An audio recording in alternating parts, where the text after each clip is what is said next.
Response video to Luddite Returns. I played about 30 seconds of this thing earlier, and I said, oh, I'll have to come back to this, but I'm not going to listen to it twice. No way I would take notes, but it's just not worth the trouble. He's just a rude, obnoxious pig. Just simple. Or being philosophical, if being philosophically retarded were a crime, this is something he's already said, Inmendham would be executed. So it's this accusation that I'm philosophically retarded. I don't know. What does that mean? That I'm not retarded in some other important ways? I'm just retarded in what? Elitist conversation? I mean, this is so ironic. Coming from somebody, intellectuals who are too stupid or too lazy to be able to make their argument in any kind of thing called a common language, a language that the people would understand.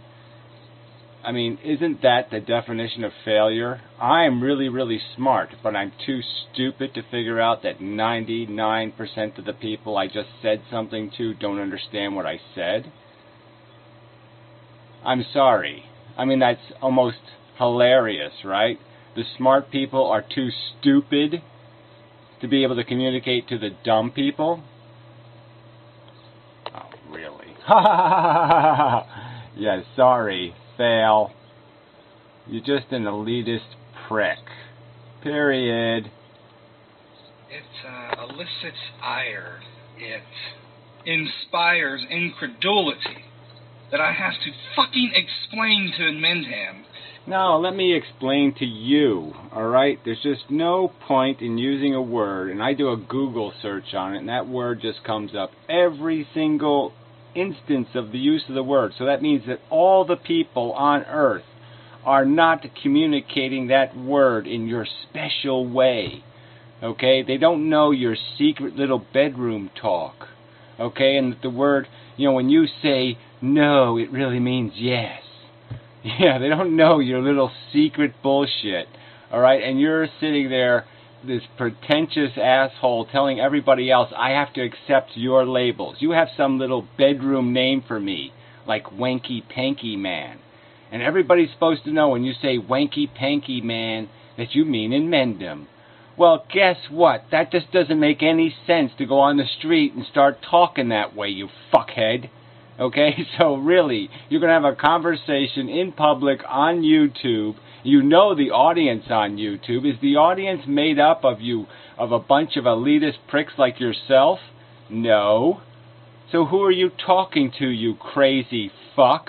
I mean, you're the definition of a crazy fuck. You're using your special little bedroom wankety-pankety language that you jerk off to in public. You know? It just doesn't make any sense, shit. It's like wearing your special leather and vinyl, with the chains and the whips. It's like taking that stuff and wearing it to work. That would be really ridiculous, wouldn't it, silly person? Yeah, so take the dildo out of your ass and smell reality and use real language. If I could give you a polygraph test, I have no fucking doubt that you use the word hedonism as a ploy. And that's all you're using it for, so you're just a fucking liar to boot. Okay, there's just no doubt about it. You're playing with the word hedonism because it's an ugly, disgusting word. Okay, it is a fucking disgusting fucking word. And you're labeling people who have no love for that word with that word. Because you're a fucking manipulative, rude, and obnoxious, lying piece of shit.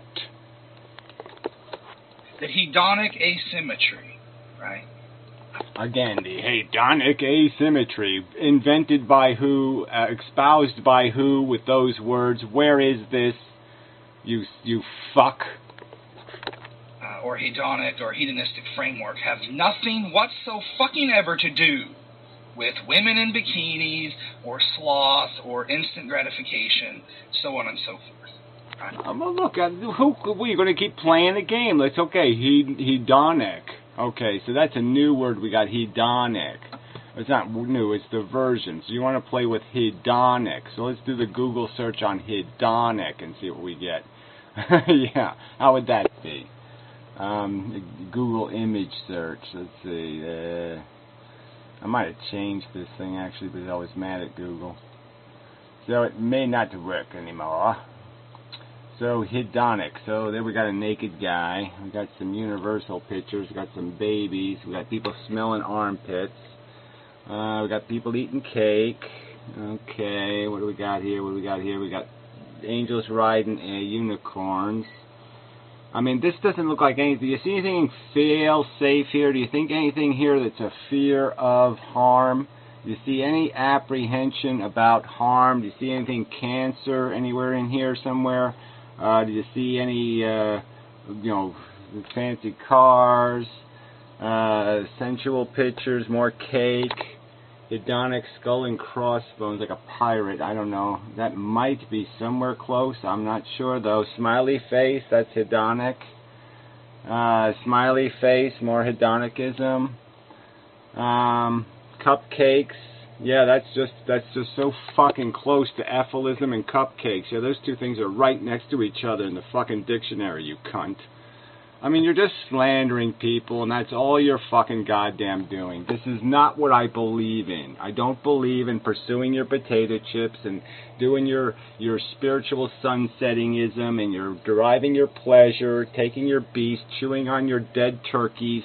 All this fucking crap, Homer and his goddamn donut. That's not my philosophy, alright? And you're going to label me with that word, and I'm supposed to say what to you except fuck you, alright? Give me your ethnic background. What's your complete ethnic background so I can just find the proper slur, and I'll slur you with it, you fuck. I find the word preposterously offensive. I have nothing to do with hedonism. Nothing. Fuck you. It's just so damn rude.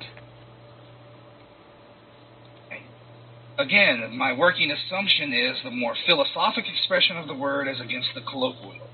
In other words, Gary, get your mind out of the fucking gutter. No, just talk to the whole human race. Tell everybody on YouTube, everybody in the world, get your mind out of the gutter. Hedonism isn't about cupcakes and Homer Simpson eating donuts and turkeys and smiley faces and sunsets and pursuing your Ojo Mojo. No, it's none of that shit, okay? So why don't you write a letter to Google and explain to them that they have it wrong?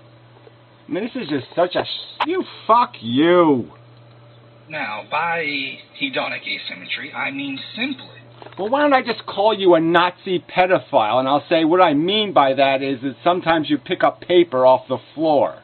Alright, so there, I'll just use some word that's obnoxiously ugly. You're a fucking Nazi pedophile. Okay, and what that really means in intellectual bibble-babble talk is that you pick immature pieces of paper off the floor. Fuck you. The contention that if qualitative hedonic experience could be quantified, one could never be hedonically benefited. Yeah, well, whatever. Right. Yeah, so I have to take now even your presuppositions that there is any such thing as a pleasure separate from a pain, that there's somehow you could actually want or be hungry for something, okay, and no, that you could still want it without being hungry, that somehow you don't need to have the need first, like that's somehow possible. So again, you don't even get that there is no fucking affirmative behavior anyway. I mean, that's even part of the... There isn't even any negative utilitarianism here because there is no fucking any utility. It's all just negative. The hedonistic framework is an umbrella phrase for the understanding of harms and benefits in terms of pleasure and pain. Said framework may have both descriptive and normative expressions. Now, why would one subscribe to the hedonic asymmetry? Well, again, you're okay. Well, go ahead. There is no hedonic asymmetry. This is just crap. This has nothing to do with the conversation you have on YouTube, idiot. The hedonic asymmetry. Let's go survey the human race and see how many people get the question right. You can even make it a multiple choice question, and I bet they're going to get it fucking wrong. What is hedonic asymmetry? Let's write that down. Go ask the people of Earth and see what kind of answer you fucking get. Inmendham argues that pleasures are contingent on deprivations, such that pleasure is deprivation supervening, and that there is a quantitative depth to deprivation, where supervening pleasure can never be greater. Therefore, quantitatively, hedonic experience is always harmful, neutral at best. Now, there are two things you should know about Inmendham's asymmetry. First, it is a... Well, what, you calling my asymmetry a hedonic asymmetry? Again, so you're a Nazi pedophile. Okay, let's just establish that then. Fine. Rancorous pile of manure. And second, that... Oh, yeah, and that's just so fucking... You're just so entitled to such respect for that kind of rhetoric, aren't you? Nobody should be offended by that kind of drivel and puke that comes out of your disgusting, putrid face. Nobody should be revolted and say, fuck you, cunt. No, they should just take that crap from you. Who the fuck do you think you are? Inmendham doesn't even defend his shit pile. He asserts it axiomatically and then conflates it with... Oh, bullshit, I don't defend it. No, there's only all those videos explaining it in detail, explaining even how our whole psychology works, how energy comes in and how it mixes around in our brains through these different mechanisms of conditioning, how there's a lizard, the ape, the human, all these degrees. No explanations whatsoever. You're just a fucking liar. Alright, that's just a fucking lie. You lying fucking goddamn Nazi pedophile. Truth. To briefly reiterate on why this subset of frustrationism is, as a matter of fact, a manure pile. First, it metaphysically asserts a necessitation where there is none. That is, understanding desire as a phenomenological, possible, actual world mechanism that bridges said worlds together.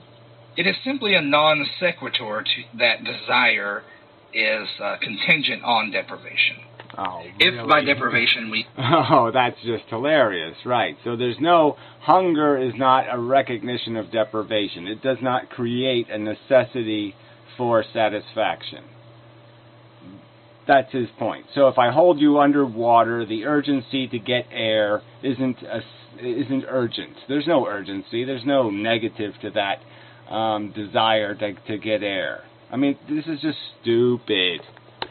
Struggling to get a deep breath is a fun time. I mean, a state worse than neutral. To recognize a possible... I'm not saying it's a state worse than neutral. You've invented this concept of neutral, okay? Like there's a neutral somewhere. I've already established that the neutral is essentially perfection. That you can only go down from perfection. You can only be something short of in your state of being. Alright? And that, yes, all of it is necessitated on a perception. A perception that's created first by sticking a stick up your ass and then retracting the stick. And as the stick is retracted, clearly there's a sense of relief.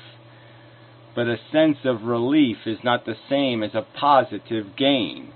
So the fact that your brain creates a mechanism that has you in the deluded state of thinking you're gaining ground because one of your broken legs has miraculously healed.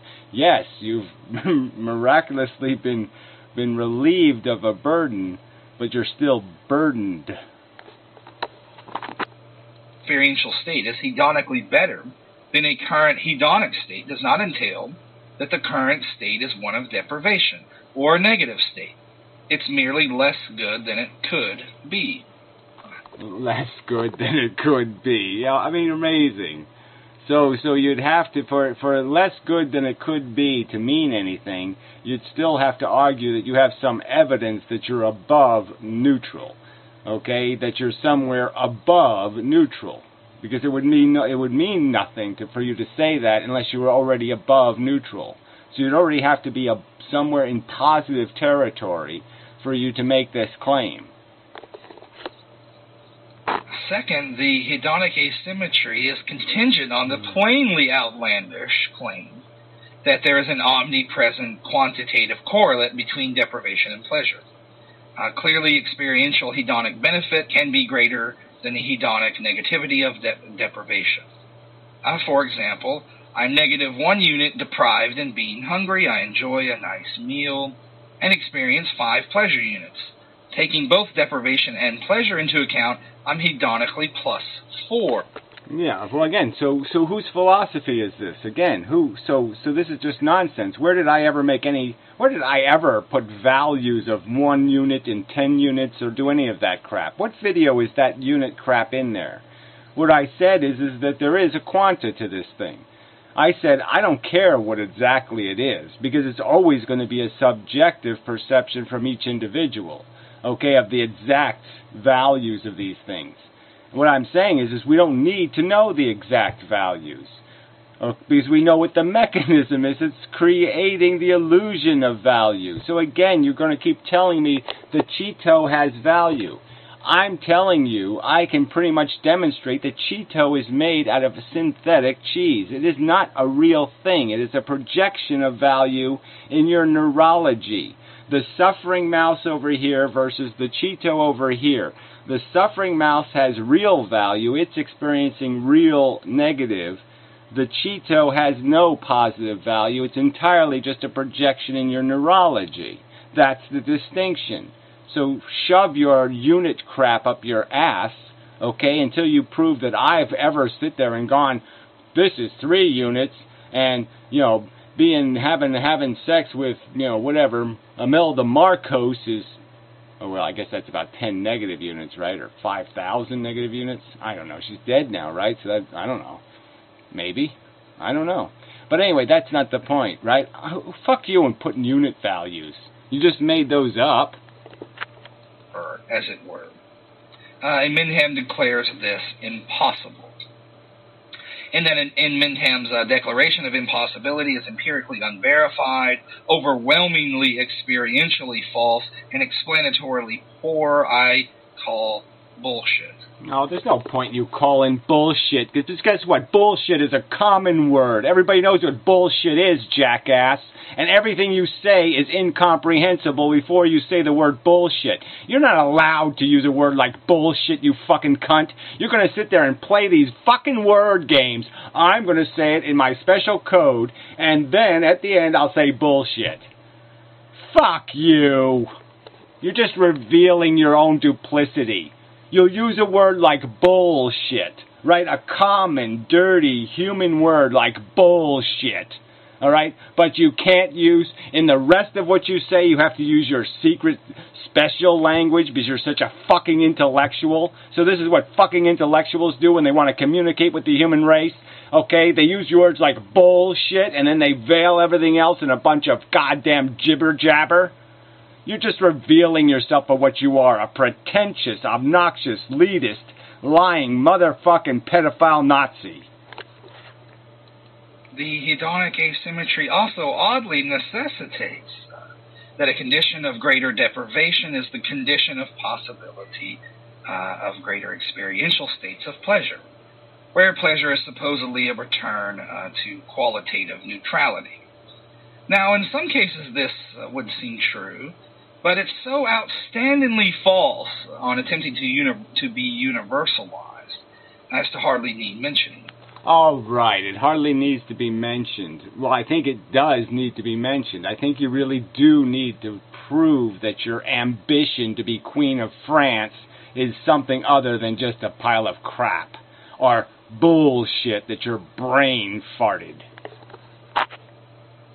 Consider sex. Let us first understand that desire and deprivation are not synonymous.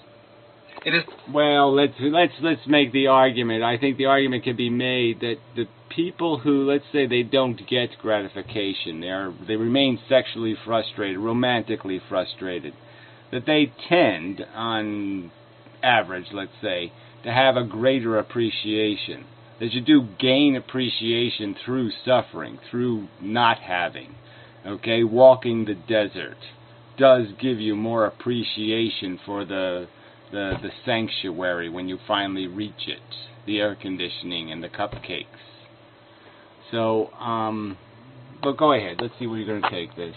It's often experientially the case that the less one is deprived of sex, the better the sex is. And conversely, the more deprived one is, the worse it may be. Perhaps it's become unfamiliar. Oh, that's just, I find that hilarious. What do you mean, a technique or something? So you really believe that's true, that the people who have casual sex take sex more seriously and aren't usually alcoholics and drug users? No, I'm sorry, it's usually they're the people that usually are finding their life unsatisfying, in my opinion. They seem to me to be the losers in life, not the winners. Awkward or anxieties are present that wouldn't be having been less deprived. You orgasm too quickly, etc. Oh, this is such a pile of psychological crap. Really, where'd you make this up? Right, you just made this shit up, right? Like those problems aren't problems. I mean, certainly you can gain some control over your proficiency with practice. I mean, everything you get better with a little bit of practice. But newsflash, it doesn't take much practice. I guess you haven't had very much practice, and you don't realize that it really doesn't take very long to learn how to have sex. The point is, pleasures are often greater where deprivations are less, as against the hedonic asymmetry. Yeah, I just find that hilarious. No, I'm sorry. Appreciation is maximized, in my opinion. If you really want to know a great potato chip, don't have one for 5 years. You know, I mean, come on. Fuck you. You're an idiot. And, of course, another reason Inmendham's frustrationism is a steaming shit pile is that it gives no account for pleasures where there were no experienced deprivations, because something new is being introduced. A friend invites me to check out the band Beach House. I do so and experience, let's say, 100 pleasure units. Now, prior to listening to said band, I wasn't 100 units Beach House deprived. Well, it's just stupid. The point is that you are always deprived. The mechanism deprivates you. Even if I give somebody $1 million, I could give them $1 million. In a week, they're already going to start feeling deprived. They're going to say, damn, I really need 2 million, or maybe 10. I mean, $1 million just isn't enough. So don't talk to me. We see it in human behavior constantly. All right? Give somebody what they want, and they will want more. All right? It is not an appetite that is satisfied. So the fact that you were capable of being satisfied or in need of some sort of gratification was a fact before you even got to your friend's house. You weren't perfectly comfortable. That's why you got off your ass and went somewhere, is because you said, I'm not perfectly comfortable. If you were perfectly comfortable, you would have just sat in your own couch. You would have just sat with the book you were already reading. You wouldn't have bothered going anywhere or doing anything because you would be satisfied. Retard. I may have existed with the general disposition to enjoy good music without being in a negative experiential state. And when the general disposition is expressed via concrete and unique experience, it's an acutely manifest hedonic sum total positive. Oh, whatever. Whatever. I mean, there's this idea that, oh yeah, so what if there's a great sunset tonight? It's all going to be just magical, magical, magical, magical. 5 million fun points. I mean, that's all a lie anyway. We know all that crap is way the fuck oversold. All right? Yeah, that shit lasts about 3.5. If you're lucky, you get 3.5 minutes out of it. And then that wears off, and you're like, where are the white women at? Where's my fucking slushy and my Big Mac? So don't play this game that you gain some sort of ethereal, magical, super moment that you definitely go through a week of chemotherapy for that goddamn magical musical moment. What a pile of shit. I mean, I just wish we could monetize this shit so I could prove this goddamn point that if we put this shit in the store, if we put the pain and we put the silly gain on the damn shelves and people had to pay the real price for it up front, okay, if they knew what the real deal was going to be, there's no way they'd buy that shit. So the conclusion here. Pleasure, understood in part as that experiential state of affairs hedonically better than neutrality or an indifferent state of affairs. Well, whatever. So again, you keep talking like this has something to do with me, all right? This has nothing to do with my philosophy, so you're slandering me. This isn't a paraphrase of my philosophy. I don't think there's any such thing as a positive gain-type pleasure, okay? All you're doing is getting rid of the tensions and the irritations and the burdens that exist inside of you all the time. All the time. No matter how nice a day it is, no matter how good I feel, the fact is, I'm always sort of aware of the fact that I'm poor, and that I'm getting old, and that I'm vulnerable, and that I got problems, I got this, and I'm always aware of these tensions. I'm not liberated, I'm not free, okay? And so I can only grasp little moments of that. And there's little moments that are very nice, okay? You feel very good, you feel very comfortable in the world. And those are moments where you are, the burdens do release. You're separated from this notion of your tie to it, okay? And you're separated through vicariously watching a movie or some other event, and that consumes you. Your essence essentially just flows into that story, and you're liberated from your burdens of your reality. But let's not pretend they don't exist. You're ugly every day of your fucking life, and your goddamn brain knows it. And that's how you gain a little bit of relief once in a while, is your brain once in a while lets you have the delusion of forgetting that you're an ugly little troll with a foul, stinking, putrid mouth. Is both coherent and experientially confirmed, and Inmendham's hedonic asymmetry is indeed that aforementioned manure pile. Now, one of Inmendham's often repeated lines in the context of procreation. No, another clever move by the intellectual. So this is what non-retards do when they communicate. Non-retards put crap over their face so it blocks their voice so the audio is degraded. That's what non-retards do when they decide to communicate with the human race.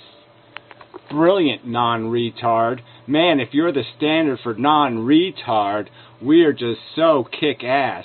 Man, we ought to put humans everywhere in space because they're just so fucking smart. Oh, these non-retards are just so fucking cool. These philosophically not retarded fuckers are just so fucking kick-ass. Not. Is to reference the non-existers on Mars, and bring up that their non-existence is not lamented, as if this were supposedly normative or leads to an anti-natalist conclusion. The non-existence of non-existers is not lamented in part because no one is being deprived of the benefits of existence. Agreed. But this clearly does not mean that it wouldn't have been better. This is counterfactual. It wouldn't have been better, but we can't notice the better. So here's a better that's supposed to be worth something, but somehow you don't notice it. When the better is missing, somehow you just don't notice it. See, again, fail. With the thought experiment, and clearly you should just use the thought experiment of now, which is this video is after. Okay, Pluto has all the just is cold, no happiness on Pluto, but no sadness, and then just sadness and horror and pain on Mars. Where do you go first? To go bestow the poor empty planet with its wonderful happiness that it's missing, or do you relieve the suffering? Yeah, easy answer. That's right, because that defines the truth. It reveals the truth to you. Okay, that all your talk about the value of these pleasures is just that. It's talk out of your fucking bullshit-owned DNA psychology. It has absolutely nothing to do with reality. You can only project value for you. You can't project value into the universe that way. The only value that has any real value is that suffering on Mars. That missing pleasure is revealed for what it really is. Nothing. Absolutely nothing. For the non-exister to come into existence. In other words, procreation is supererogatory. So you'll use a word like supererogatory, and then you'll use the word bullshit. So that's how you communicate. That's how you mix languages together. That's how you bastardize communication. Fuck you, farthead. This whole bit about the non-aliens on Mars is essentially valueless. Now, yeah, what a pussy move. I mean, really. Oh, yeah, that was a great counter-argument. You sure proved how it doesn't reveal exactly the truth of it, that if it had any real value, if it had any real meaning, you'd really be lamenting it. You'd really feel the pain of the absent pleasure. But you don't feel the pain of the absent pleasure. Inmendham often expresses the supposed futility of existence in stating that, for existers, to quote, there's nowhere to go. The irony here is that Inmendham confirms axiological nihilism only to reject it, as if the metastructure of our existence is that of meaninglessness. No, I've already described the origins of our existence. It's a replicating molecule. Newsflash. That's what science has been saying for 200 fucking years. So again, get with the program, fucktard. It's a replicating molecule. A molecule that doesn't have a brain. The universe isn't a god. It didn't know ahead of time it was a good idea. And it doesn't have any natural skills. No intellectual skills whatsoever. You think the universe is philosophically enlightened? Is that your argument? I'm philosophically retarded, but the universe is philosophically enlightened? The DNA molecule has philosophical enlightenment built into it. It knows just how much suffering to impose, shithead. It knows. Fuck you. Then said meaninglessness is meaningless. In arguing for the meaningfulness of meaninglessness, Inmendham either rejects the axiological nihilism he supposedly confirmed. Oh, what the fuck? No, I've made it quite clear. We don't serve an inherent function, so then we have to prove some other function, okay? God didn't invent us to be the wings on a super plane, right? We're not the legs on a hot woman. We're not a vital piece to something good. We don't function as something. We're not a cane for whatever. We're just not built to be anything of use in the universe. So we have to prove some sort of use. All right? It isn't inherent in our function. That's the argument, shithead. You can't impose risk, okay, unless you can come up with some reason to accept the risk. Some cause that needs to be served, and you're not going to find it intrinsic in the function. Shit for brain. Or erroneously injects meaningfulness into a meaningless universe. Again, the proposition that life is futile will present itself as persuasive, as true, only to those who are looking for some transcendent foundation outside of life. No, that's not what it's about. See, again, so what a lie. It's just a fact. It's a DNA molecule. There's no God, shithead. All right? What you think a DNA molecule has built into it, rational ethical judgment. Is that your argument? Natural selection has built into it some sort of mechanism that'll always regulate it just right. No.